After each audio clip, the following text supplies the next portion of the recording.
Saya daripada Pusat Pengajian Al-Mustafa. Pada hari ini kami dengan kerjasama Majlis Agama Islam Negeri Sembilan dan Persatuan Pendidikan Islam Jabatan Pendidikan Negeri Sembilan telah mengadakan taklimat dan pembentangan laporan Smart Hufaz bagi tahun 2014-2015. Seramai yang terlibat pada pagi ini sehingga petang ini ialah sebanyak 2 SMKA, iaitu SMKA Dato' Haji Hassan Sa'il Pedas dan SMKA Syekh Haji Ahmad Said Seremban.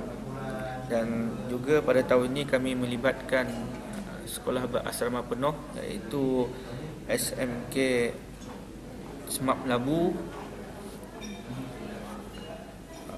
SMK Tunku Puan Durah dan SPPI Jempol, dan 9 buah SABK dan satu sekolah SMK iaitu Sekolah Menengah Sekolah Datuk Abdul Razak.